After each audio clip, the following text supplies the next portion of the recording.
The very first teaching the Buddha gave, the first noble truth, is almost always translated as, life is suffering. And let's be honest, that's a hard sell. It sounds like a foundation of pessimism. It makes Buddhism sound like a dark, life-denying philosophy that says all of your joy is fake, all of your happiness is an illusion, and the only goal is to just check out. What if that's not what he said at all? What if the Buddha never denied happiness? What if he celebrated it?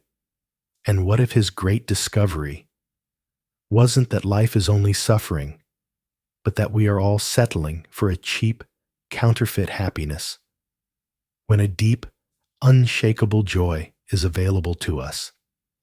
Hello, and thank you for joining our conversation here at the Mindful Compass. Today, we are tackling the big one. Is Buddhism just sad? Does it teach that all happiness is an illusion and life is just a pit of suffering?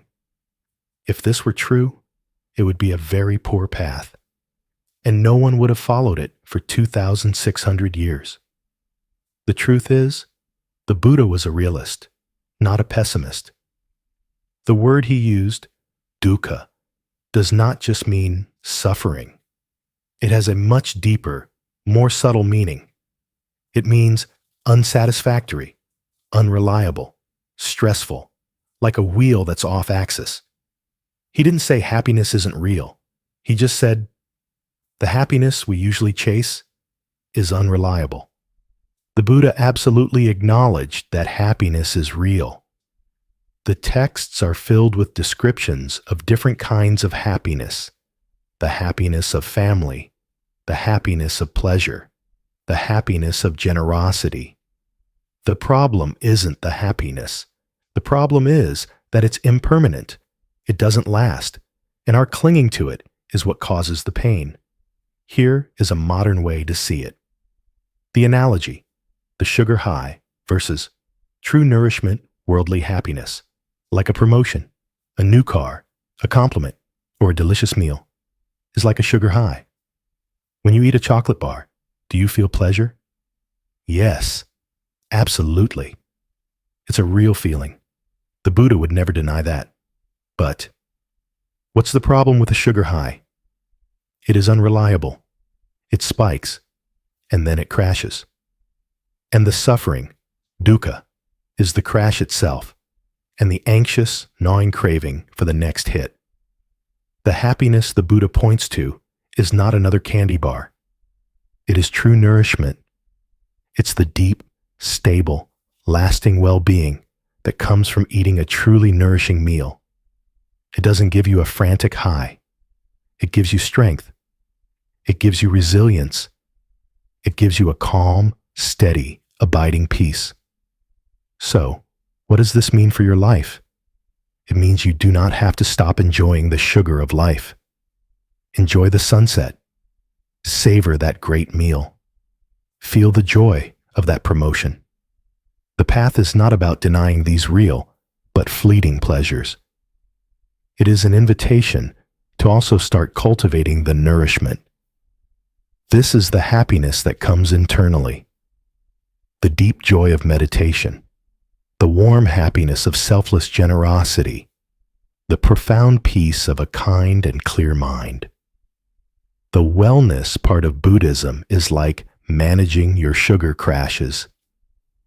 The full path is about changing your diet, cultivating an inner joy so deep and stable that you are no longer a slave to the next hit.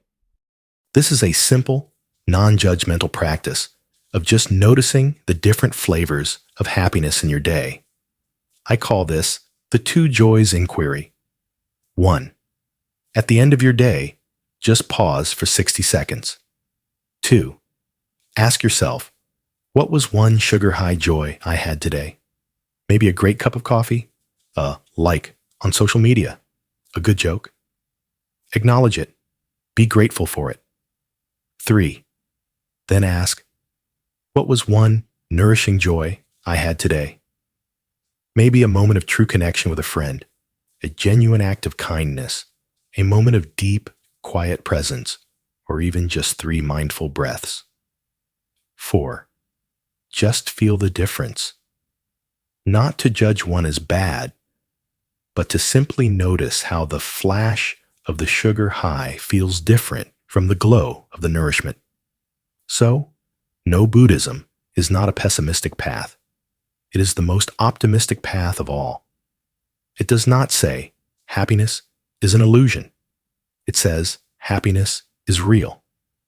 And it invites us to stop settling for the fleeting, unreliable, sugar-high version and to start cultivating the deep, abiding, nourishing joy that is our true birthright. This is a path of profound joy.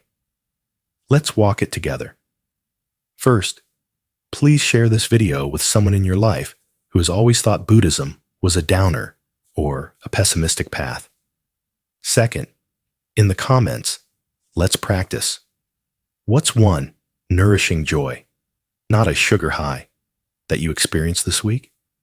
And third, if you find this path of inquiry valuable and wish to continue these conversations, I warmly invite you to subscribe and follow our channel. Thank you for joining this conversation. May you be well. May you be peaceful. And may you find both the fleeting pleasures and the deep, nourishing joy